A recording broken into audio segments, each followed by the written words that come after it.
તો મિત્રો આપણે આજે બૈરાને રાગે નથી બરાબર, એટલે આપણે ડુંગળી બટાકાનું શાક બનાવે છે. જો મિત્રો બતાવો કેમેરામાં બરાબર, ડુંગળી બટાકાનું શાક ચડે છે. હવે આપણે મિત્રો બનાવીશું ભાખરી આની બરાબર. તો બ્લોગની અંદર બન્યા રહેજો. આજે આપણે કામ કરવાનું, હમણાં 2-3 દિવસથી આપણે બૈરાને રાગે નથી એટલે આપણે બધું કામ કરવાનું હોય છે.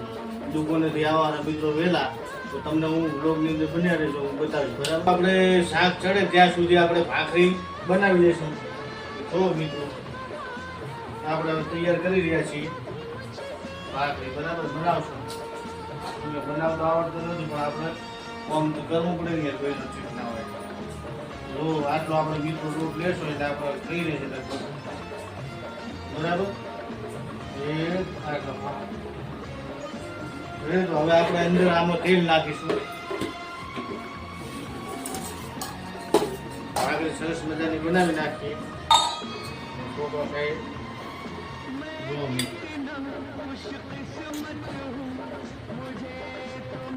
મિત્રો આપણે અંદર તેલ નાખી દીધું, થોડુંક નાખીશું મીઠું સ્વાદ અનુસાર બરાબર. તો આપણે અંદર મીઠું નાખી દઈશું બરાબર.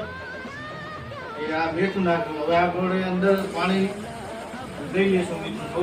સૌથી અંદર બન્યા રહેશું બરાબર. તેલ નાખી દીધું ભાખરી બનાવીશું સરસ મજાની. રાગી નથી એટલે આપણે મિત્રો લોટ બાંધીશું. જો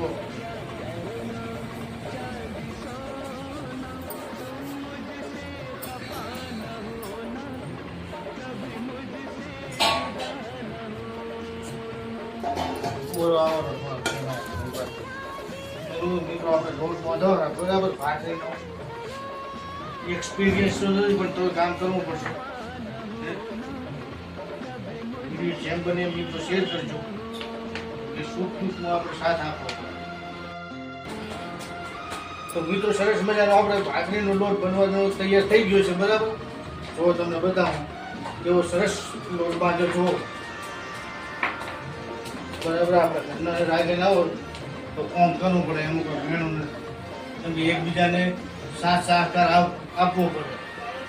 એ આપણો રોજ ખ્યાલ રાખે તો એને રાગે ના હોય તો આપણે પણ કામ કરવું પડે મિત્રો. જો આપણે સરસ મજાનો લોટ બાંધી નાખ્યો છે બરાબર. તો મિત્રો આપણો લોટ એક બંધાઈ ગયો છે બરાબર. તો હવે આપણે રોટલીનો એને શેપ આપી દઈશું. ગોળ આ શાક ચડે ત્યાં સુધી આપણે બનાવી નાખીએ ગોળ ગોળ બરાબર. ડાયરેક્ટ રોટલી વણવાનું જ રહે. અને મિત્રો જણાવજો કેવો લોટ આપણે બાંધ્યો છે બરાબર. આ 2-3 વખતથી બાંધું લોટની